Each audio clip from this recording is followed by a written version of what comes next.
श्री कृष्ण ने किया सत्यभामा का घमंड चूर। श्री कृष्ण भगवान द्वारका में रानी सत्यभामा के साथ सिंहासन पर विराजमान थे। निकट ही गरुड़ और सुदर्शन चक्र भी बैठे हुए थे। तीनों के चेहरे पर दिव्य तेज झलक रहा था। बातों बातों में रानी सत्यभामा ने श्री कृष्ण से पूछा कि हे प्रभु, आपने त्रेता युग में राम के रूप में अवतार लिया था। सीता आपकी पत्नी थी, क्या वे मुझसे भी ज्यादा सुंदर थी? द्वारकाधीश समझ गए कि सत्यभामा को अपने रूप का अपमान हो गया है।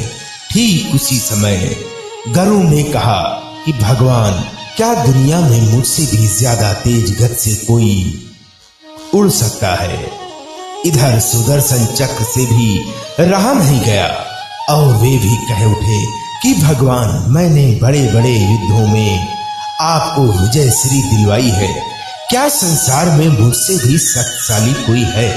भगवान मन ही मन मुस्कुरा रहे थे और वे जान रहे थे कि उनके इन तीनों भक्तों को अहंकार हो गया है और इनका अहंकार नष्ट करने का समय आ गया है। ऐसा सोचकर उन्होंने गरुड़ से कहा कि हे गरुड़, तुम हनुमान के पास जाओ और कहना कि भगवान राम माता सीता के साथ उनकी प्रतीक्षा कर रहे हैं। गरुड़ भगवान की आज्ञा लेकर हनुमान को लाने चले गए और इधर श्री कृष्ण ने सत्यभामा से कहा कि हे देवी, आप सीता के रूप में तैयार हो जाएं। और स्वयं द्वारकाधीश ने राम का रूप धारण कर लिया। मधुसूदन ने सुदर्शन चक्र को आज्ञा देते हुए कहा कि तुम महल के प्रवेश द्वार पर पहरा दो और ध्यान रहे कि मेरी आज्ञा के बिना महल में कोई प्रवेश न कर पाए। भगवान की आज्ञा पाकर चक्र महल के प्रवेश द्वार पर तैनात हो गए।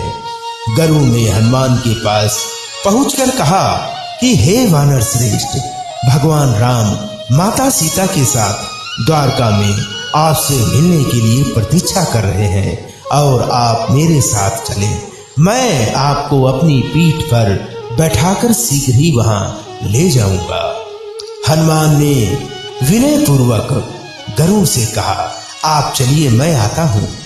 तब गरुड़ ने सोचा, पता नहीं यह बूढ़ा वानर कब तक पहुंचेगा। खैर, मैं भगवान के पास चलता हूं। यह सोचकर गरुड़ शीघ्रता से द्वारका की ओर उड़े।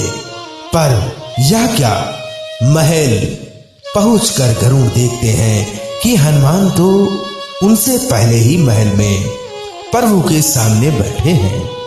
गरुड़ का सिर लज्जा से झुक गया। तभी श्री राम ने हनुमान से कहा कि पवन पुत्र, तुम बिना आज्ञा के महल में कैसे प्रवेश कर गए? क्या तुम्हें किसी ने प्रवेश द्वार पर रोका नहीं? तब हनुमान ने हाथ जोड़ते हुए सिर झुकाकर अपने मुंह से सुदर्शन चक्र को निकालकर प्रभु के सामने रख दिया। हनुमान ने कहा कि हे प्रभु, आपसे मिलने से मुझे इस चक्र ने रोका था और इसीलिए इसे मुंह में रख मैं आपसे मिलने आ गया। मुझे क्षमा करें प्रभु। भगवान मन ही मन मुस्कुराने लगे। हनुमान ने हाथ जोड़ते हुए श्री राम से प्रश्न किया कि हे प्रभु, आज आपने माता सीता के स्थान पर किस दासी को इतना सम्मान दे दिया है कि वह आपके साथ सिंहासन पर विराजमान है?